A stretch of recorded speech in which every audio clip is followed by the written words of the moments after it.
Greetings, my dear viewer. You're on the channel The Price of Cheating. The channel is for those who appreciate traditional family values and condemn adultery. So be sure to subscribe to the channel. Let's get started. In the dimly lit living room, the five of us sat, immersed in a tension that had replaced the warmth that once filled this apartment. There had been many moments when Linda, my wife of 3 years, and I filled this space with laughter, hosting joyful family gatherings. But today was far from those happy memories. Linda sat across from me on the couch, her parents on either side of her. My mother was seated next to me in our worn-out armchair, holding my hand, offering silent, unspoken support. Though my mother was on my side, I could sense her inner conflict. I had asked her to remain silent during this conversation, assuring her I would handle everything. She reluctantly agreed, understanding the gravity of the situation. Since everyone had gathered, she had only spoken a few polite greetings. But before they arrived, she said something that stuck in my mind. Her voice was soft when she whispered, "I wish your father were here." I merely nodded, unable to admit that, truthfully, I was glad he wasn't. No son wants his father to witness the collapse of his marriage. I also knew that if my father were here, the tension would have only escalated. He and my mother-in-law Barbara had never gotten along. Their presence in the same room would have been a disaster. I could almost hear my father's voice in my head. "Do what you need to, son. We'll be behind you." And then he'd probably look at me with that knowing expression, meaning, "I told you so," with a slight smirk. Despite my previous thoughts, I had to admit, I missed him. His absence created a void, but it was necessary. I wanted this meeting to go as smoothly as possible so I could endure it emotionally. If he were here, the fragile calm would have shattered, and I couldn't afford that. I needed to remain focused, detached. The past few days had been a whirlwind of emotions, and I wasn't sure if I was mentally prepared for what was coming. The silence between us dragged on painfully until my father-in-law finally broke it. "Oliver, we appreciate that you agreed to this meeting," he began, his voice tense. I looked at him, noticing that he looked as exhausted as I felt. It was clear that none of us had been sleeping well. Suddenly, I was struck by a wave of compassion. I had always respected him, despite his tendency to be easily influenced by his wife and daughter. On the other side of the room, Barbara sat rigid, barely concealing her disdain for me. Her anger simmered just below the surface, and it was clear she blamed me for corrupting her daughter. To her, the fact that Linda and I had been intimate before marriage was just another nail in my coffin. Of course, she ignored the truth. Linda was not the innocent victim she portrayed her to be. But Barbara's hatred had never been based on logic. I knew this meeting would be particularly hard for her, and strangely, that gave me a small sense of satisfaction. She would have to swallow her pride, though I knew that saving this marriage was impossible. Any hope she had was false, and she would soon realize it. Linda sat between her parents, dressed simply, in jeans and a blouse. Even now, after everything that had happened, I couldn't help but notice how beautiful she was. She wasn't a classic beauty, but her natural girl-next-door charm had drawn me in from the start. Despite the tear stains on her face and her red, swollen eyes, I still saw the woman I fell in love with 5 years ago. Looking at her, I felt a painful tightness in my chest, my heart beating heavily. On the outside, I appeared calm, almost indifferent, but inside the pain was fresh, raw. I had not forgiven her. Any compassion I might have felt was buried under the realization that her actions had brought us here. It all began with her behavior at her sister's wedding last week, when she made a scene that would now undoubtedly become the topic of all future family gatherings, but for all the wrong reasons. After that, Linda had moved in with her parents, and we hadn't spoken in person since. Our few phone conversations had been brief and unproductive. I stopped answering her calls when her excuses stopped sounding convincing. I began to realize that maybe I had never truly known my wife. "This has been hard on everyone," my father-in-law said softly. "But maybe we can still work through this, start healing, save the marriage." "Thank you, Mr. Thomas," I said, keeping my voice steady. "I understand your intentions, but you can't fix something that's so broken. Luckily, we don't have any children, which would complicate things further. Now we just need to figure out how to move forward with the divorce." At that moment, Linda's voice broke, and she, once again in tears, whispered my name. "Oliver." I didn't want us to break up. My gaze was fixed on her, my jaw clenched as I tried with all my might to maintain control and utter the words, "Calm down."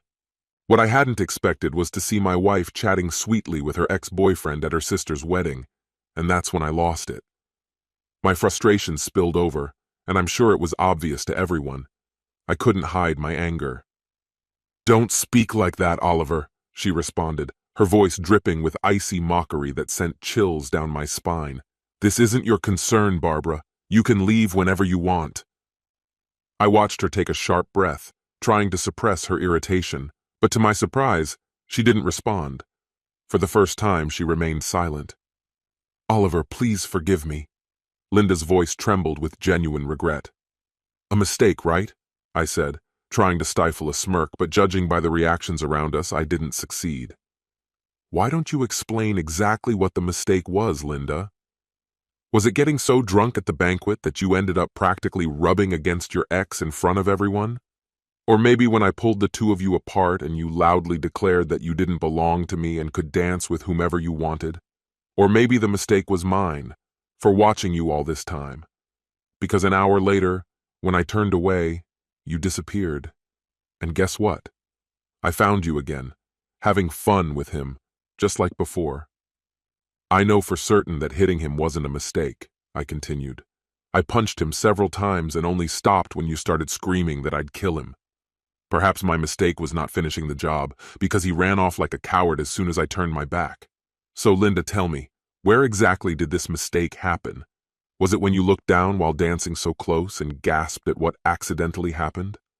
"Oliver, I was drunk. I'm sorry. I don't even know how it all happened," she said, her voice trembling. "It's not that hard to figure out, Linda. I'm sure Barbara explained it all to you when you were younger, the part where a man puts his part into yours, and when you get married, that man should be your husband. So spare me your excuses." Her father intervened, trying to calm things down. "Oliver, I understand how bad this looks right now." I was about to say something, but he raised his hand to stop me. "Listen, I know it looks awful, but it was just a one-time thing. I believe you're strong enough to forgive her." "Well, Mr. Thomas, I don't know if I can forgive a one-time thing, but is that the issue here, Linda?" I turned to her father, watching as Linda's face turned pale.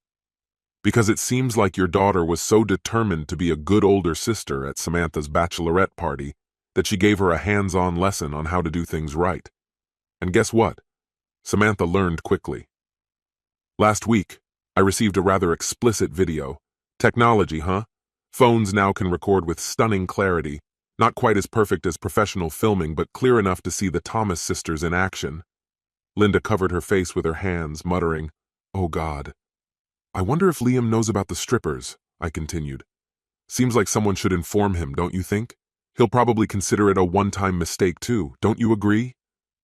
By this point, Harry and Barbara had turned as pale as their daughter, while Linda's sobs filled the tense, suffocating silence of the room. What happened next stunned me. I thought that exposing the stripper incident would be the final blow, the one that would break the silence forever. But I was wrong. At first, I couldn't believe she had stayed silent for so long. Then I began to wonder if she was preparing to save the situation, perhaps to convince me to stay in the marriage, at least long enough for me to make a mistake that she could use for a public divorce. That was my delusion. The dragon, in her furious rage, clearly believed that the best defense was a strong offense, and without hesitation, she launched her attack. "You hypocritical creature!" she spat, her voice dripping with venom. "You sit here pretending to be a paragon of virtue, all pure and untouchable." "Barbara, please stop," Harry begged, his voice full of desperation. "No," she cut him off sharply, paying no attention to his pleas. "I'm not going to sit idly by and let this worthless man threaten our family, especially when I have proof that he's just as guilty as Linda." The silence that followed her words was palpable, thick with tension and shock. Ignoring it, Barbara started rummaging through her oversized bag, what she casually referred to as her purse. After a few moments, with a flourish like a magician revealing a trick, she pulled out a small manila envelope. Half of me expected her to say, "Ta-da! Here, swallow this," she hissed, tossing the envelope in my direction. Inside, I found evidence. Photos of my car parked outside a shabby motel last month when I was supposedly on a business trip. There were also copies of the motel registration. My mother, who was sitting next to me, gasped softly and squeezed my hand, her eyes filled with disbelief and fear. "The alias Callum Smith wasn't the most creative," Barbara said with disdain in her voice. "But the motel clerk made sure to note down your license plate." In another part of the room, Linda buried her face in her hands, her sobs breaking the tense silence. Barbara wrapped her arms around her daughter, whispering, "Don't worry, dear. Mommy's got this under control. I told the ladies at church a couple of weeks ago." She scanned the room, adding with a note of triumph, "I'm sure half the town knows by now, and when they hear about today, they'll all understand. You were wronged first. All's fair in love and war." Outwardly, I remained calm, though inside my heart was pounding and my mind screamed that I needed to fight back. Perhaps I was still processing the shock of it all. Slowly, I reviewed the contents of the envelope and handed it to my mother, noticing the tears welling up in her eyes. I gently patted her hand and smiled, trying to offer some comfort. "All right, Barbara," I said, my voice steady despite the storm inside. "Before you decide to go full detective mode, maybe you should check your facts. That business trip? It was a company training. I have about 30 colleagues who can vouch that I didn't miss a single boring session during those 4 days. And while I was out of town, Linda's car was in the shop. Guess whose car she was using at the time?" I paused before continuing. "Oh, and one more thing you might want to consider. Do you remember Linda's colleagues at the clinic? Dr. Sammy, ring any bells? His full name is Dr. Callum Smith." Barbara's face froze in shock. "But," my father-in-law muttered, "he's older than me." "Exactly," I said with icy calm. "It seems your daughter has a thing for older men, maybe some unresolved daddy issues among other things. Good luck with family therapy." "Ollie," Linda whispered, her voice trembling. "I know. It was only once." I stood, feeling the weight of the conversation begin to crush me. Looking at the 3 people in my living room, I realized I couldn't continue this charade any longer. "I think everything that needed to be said has been said," I stated. "It's time for you all to leave." Harry got up and helped Linda to her feet, but Barbara remained standing as if paralyzed. For a moment I thought she was about to have a medical episode, a heart attack or a stroke, but then she pulled herself together and stood. Her gaze met mine, cold and unblinking. "I expected more from you, Oliver," she said, her words like icy shards. "But from you, Barbara, I never expected anything. You're just a hypocritical, moralizing fraud. Now get out of my apartment." Barbara stormed out, her fury evident in every step. To my surprise, Harry gave me a firm hug before following her. Linda was the last to leave. Her beautiful green eyes, red and swollen from crying, were filled with such deep sorrow that my own tears finally broke free. "Oliver, I don't even know how to begin to ask for your forgiveness," she whispered, her voice laden with regret. The guilt I carried within me was immense, but it was nothing compared to the all-consuming regret that overtook me. Regret for having entrusted my heart to someone like you, Linda. She burst into tears and hurriedly ran out of the room. When I closed the door behind her, the dam of my emotions broke, and I felt the full weight of what had happened. I leaned my back against the door, trying to maintain my composure, but the tears flowed despite all my efforts. The bitter truth was undeniable. I still loved her despite everything. This betrayal was unimaginable. I couldn't understand why she had cheated, but even knowing the reasons wouldn't change the inevitable. Our marriage was over. The pain, anger, and grief had settled deep within me, and I knew they would linger for a long time. My mother appeared and gently embraced me. "How are you holding up?" she asked softly. I shook my head.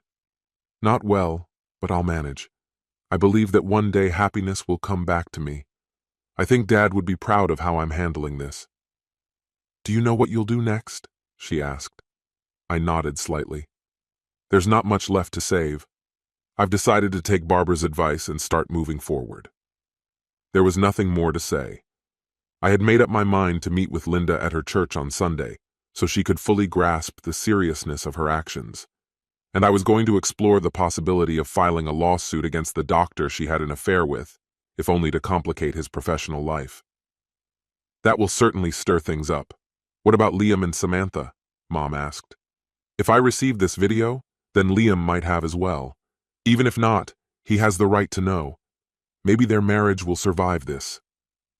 I sincerely hoped they could work things out. If they managed to fix everything, it might prevent further infidelity, and their marriage could last longer than my short 3 years. I decided to write Samantha a letter and give her a week to tell Liam herself before I intervened. Mom smiled at me with understanding. "You're just like your father," she said, shaking her head. "It's a shame he couldn't be here today." She gave me a gentle smile and pulled a small voice recorder from her bag. "He asked me to record everything for him. It was hard for him not to be here. He had been disappointed when I asked him not to come. He understood my reasons, but I knew it hurt him. Now that so many of my future plans had crumbled, I felt lost." I took a deep breath and shook my head. "It feels like I've wasted 5 years of my life." "No, you haven't," she replied firmly. "You've learned hard lessons, but they'll serve you well in the future. Your next marriage will be stronger because of them." My next marriage? I couldn't imagine ever trusting someone enough to marry again. She smiled warmly at me. "Darling, you're only 29. It may take time, but you'll meet someone special. Someone who will be worthy of your trust and truly happy to be with you." Mom had always been an optimist. I couldn't help but smile when she leaned in to kiss me on the cheek. "And don't forget, I'm still counting on grandchildren one day." We both laughed, and in that moment of laughter, the tension in my chest began to ease. I realized that in time, I would find happiness again. This concludes the story. If you like it, then put your powerful like and subscribe to the channel. Greetings, my dear viewer. You're on the channel The Price of Cheating. The channel is for those who appreciate traditional family values and condemn adultery. So be sure to subscribe to the channel. Let's get started. As soon as I walked into the house, it was immediately clear that something was wrong. Harper stood awkwardly in the living room, nervously shifting from foot to foot, her hands tightly clasped together. 30 years of marriage had taught me to read her like an open book, and today her behavior was far from normal. She had returned from her dentist appointment a little earlier than I did, as usual. Usually, by the time I got home, Harper had already changed clothes and started preparing dinner. But today the kitchen was quiet. No smell of food, no signs of her usual evening routine. She was still in the same clothes she'd worn to work that morning. When her behavior changes, it's a sure sign that something is brewing. "Mason, we need to talk," she said, her voice tense with anxiety. I quietly sat down and gently responded, "Of course, dear." Now it was her turn to speak. "What's going on?" I asked cautiously. Harper hesitated for a moment, clearly searching for the right words. "This isn't easy to say," she began, her voice becoming more confident. "I want to separate, maybe even divorce." Her voice was gaining momentum.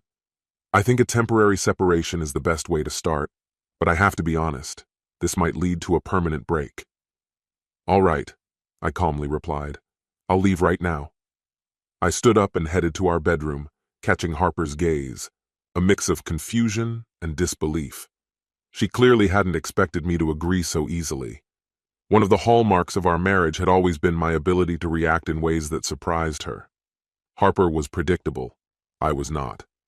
If my calm response had stunned her, what I did next left her completely speechless. Less than a minute later, I returned to the living room with 2 fully packed suitcases and placed them by the door. I pulled a small slip of paper from my pocket and handed it to her. "Here's where I'll be staying," I said, "and my new phone number. You can still reach me on my cell." I added one final condition. "There's just one thing you need to know. If you start seeing someone else, then we're done. This won't just be a separation, it'll be a divorce. But if you just need time to figure out your feelings, we can talk about coming back together when you've sorted it out." I won't tolerate being strung along while you explore other options only to return when it suits you. Before Harper could gather her thoughts, I pulled out my phone and dialed a number. Hi, Isabella. It's Mason. How about dinner on Friday night? I asked. Her response was immediate and playful. You already know the answer. I'll be there, probably without underwear, she teased. Smiling, I ended the call, grabbed my suitcases, and headed for the door. Harper stood frozen, watching me calmly walk to the car.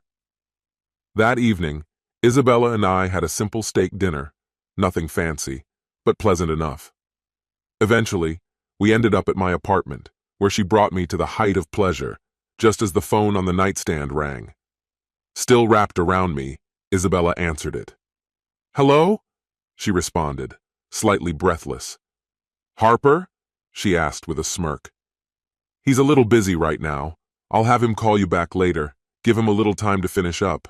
I think he'll be free in about half an hour, maybe longer if we're having a good time, she added with a laugh, then hung up. Turning to me, she started moving faster again, laughing. Wow, I never thought talking to someone's wife while I'm with her husband could be so much fun. We climaxed together, and after catching my breath, I picked up the phone. I dialed the familiar number that had been mine for so many years until today. Harper answered before the call could go to voicemail. Mason, is that you? Yes, it's me, I replied, barely holding back the satisfaction in my voice. Sorry I missed your call earlier. I was a little preoccupied. But now I'm free and calling you back. Mason, what the hell is going on? Harper's voice trembled, struggling to comprehend what was happening. You had everything prepared in advance, bags packed, a new place ready, even before I mentioned the possibility of living apart. And then, when I tried to call to discuss everything, another woman answered your phone. She practically admitted that she was with you. I wasn't going to be caught off guard when you announced the breakup.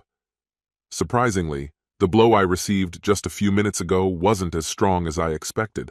Isabella wasn't the type to make a scene. At least, that's the impression I had.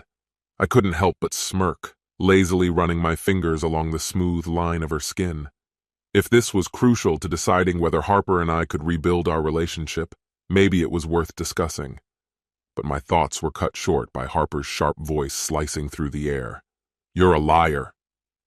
You promised we wouldn't sleep with other people while we were on a break. It was just supposed to be a time for reflection. I looked at her without showing emotion. That's not exactly what I said, Harper. I said that if you slept with someone else, it would guarantee a divorce. I never promised anything about myself. Her voice flared with anger. You're unbearable. How can you think the rules don't apply to you? If you can sleep with anyone you want, then so can I. What's fair for one should be fair for the other, right?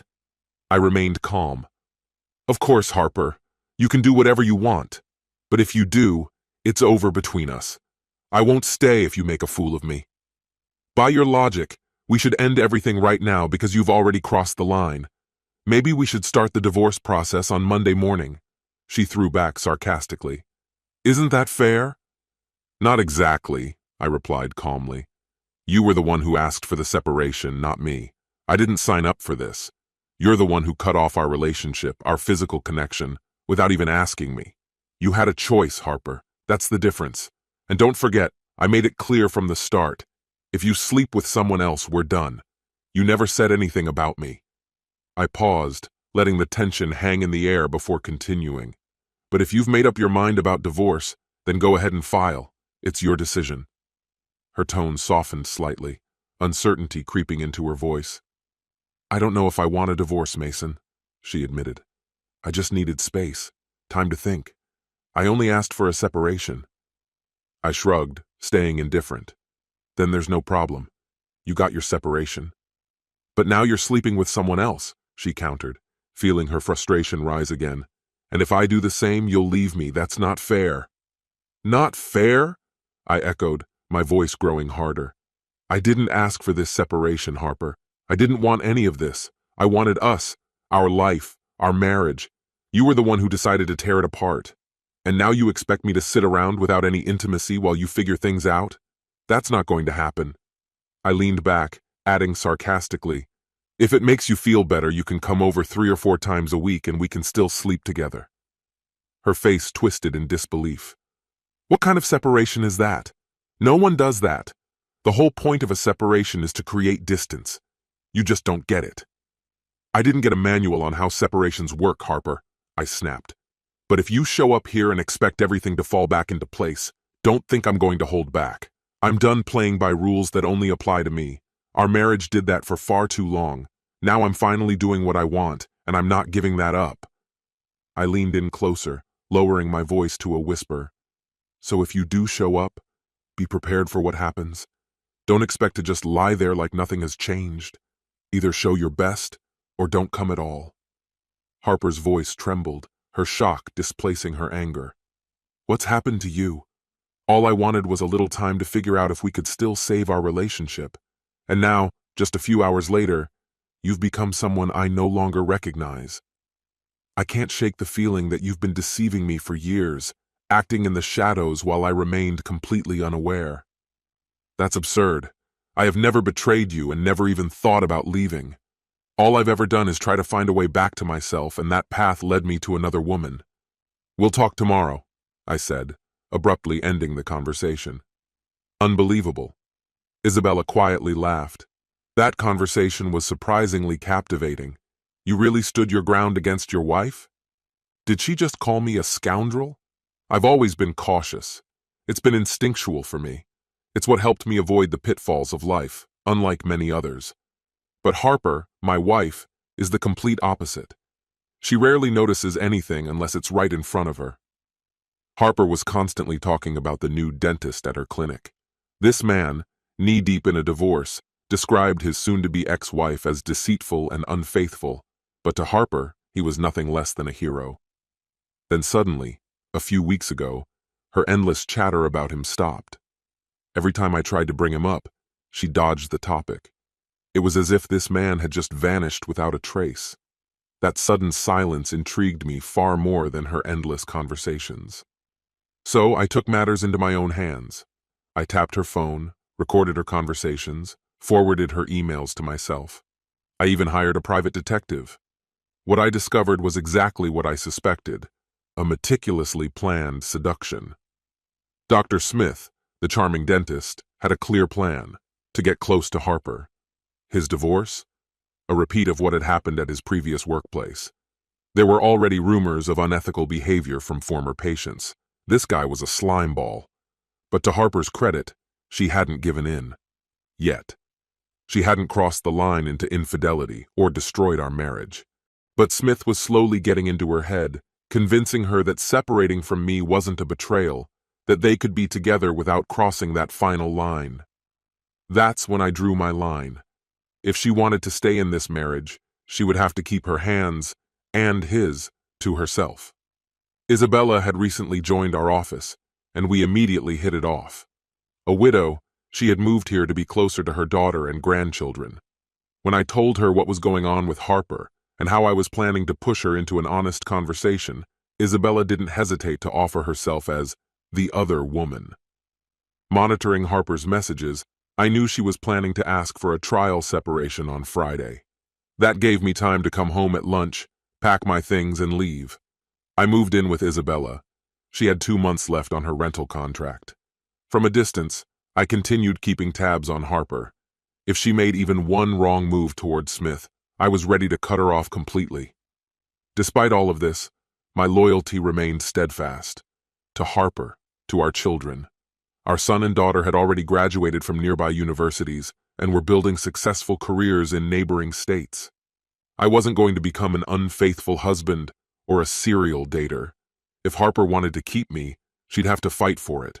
I wasn't going to beg her for love or affection, and even if we found a way to reconcile, it would never be the same. I wanted more from this marriage, more than just the occasional obligatory touch. I needed someone who was willing to meet me halfway, someone who wasn't afraid to break out of the usual boundaries. I was tired of living like a monk. After dropping Isabella off at the airport, I returned to the apartment and heard a knock at the door. To my surprise, Harper was standing there, her eyes filled with tears. I let her in, led her to the couch, and sat down beside her, patiently waiting for her to find the right words. After a long silence, she finally found the strength to speak, her voice weighed down by the burden she had carried for too long. "Mason, I've been such a fool," she began quietly. "I'm sure this won't surprise you, but for the last few weeks, Dr. Smith has been trying to get close to me. Strangely enough, you understand me better than I do myself. He convinced me to ask for a temporary separation so we could be together." Harper's voice was filled with deep regret as she confessed. "He said that if we were officially separated, it wouldn't be considered cheating, and that you would treat me better when I came back. But I was completely wrong. You were ready to leave for good. Your bags were packed, you had a new place, and even someone else was already waiting for you." She paused, her voice trembling as she continued. "And I thought I had a clever plan. Now I can't even fully grasp what I was trying to do. I had been plotting for so long, but I should have realized that you were one step ahead. When I called you that Friday night and a woman answered, almost admitting she was with you, I nearly collapsed. And when you called back, everything became clear. You really were with her." Tears welled up in Harper's eyes as she struggled with her words. "It hurts so much, Mason. I've been replaying everything you said over and over in my mind all weekend. Slowly, I came to realize you were right. I was the one who wanted the separation, not you." Her voice softened as she confessed, "My plan was to have some fun with Oliver Smith, then come back to you, thinking you'd never know. It was a terrible, selfish scheme. But you, Mason, you saw right through me from the start. You turned it all against me. Now you're the one who's been making love outside of our marriage without any guilt. If I had gone further and slept with Oliver, I would have ruined everything." She paused, reflecting on her actions before continuing. "After hours of self-pity, yelling at myself and wallowing in misery, it finally hit me. I understood what I'd been doing to us, what I had been doing to you, and I saw how quickly and decisively you acted in response to my selfish, thoughtless behavior. You won, Mason, and I deserved it. This morning I told Dr. Smith that he had crossed a line," she said, her voice more confident now. "And what? You just turned him away and now you want me to act like nothing happened?" I asked, disbelief clear in my voice. "I'm just supposed to forget that you almost destroyed our marriage because of that scumbag? That you put me through hell because some guy wanted to sleep with you? Harper, you're a beautiful woman, and men will always be interested in you. Am I supposed to live in fear that this could happen again with the next one who pays you attention?" "No, Mason, that's not it," she whispered. "And I wasn't the one who turned Smith away today. When he showed up at work, the police were already waiting for him in the parking lot. He was arrested. It turns out he's been accused of harassment. One of our patients, Mrs. Garcia, accused him of making advances on her while she was under anesthesia. And after that, other women started coming forward with similar accusations. He's a terrible person," Harper said with a bitter, grim smile. "That's the man I almost destroyed everything for, Mason. I'm not surprised, Harper. I always had a feeling he was a predator, a man without morals. But now that he's gone, do you think we can just move on?" I asked, the sharpness in my voice returning. "No, Mason," she replied slowly, carefully choosing her words. "I was hoping you would keep your promise, that you weren't lying when you made it. I've never lied to you, Harper, and I've always tried to keep my word. But what promise are you talking about?" I asked, genuinely puzzled by her sudden change in tone. "You said I could come to you 3 or 4 times a week. You said it would save you from having to convince other women to stay with you. Don't you remember?" Harper asked, her eyes searching mine for acknowledgement. "Yes, I remember now," I said, recalling that conversation. "But I also said I wasn't going back to the way things were." "I think I understand now, Mason," she whispered, her voice quiet but full of realization. "Mason, help me understand better."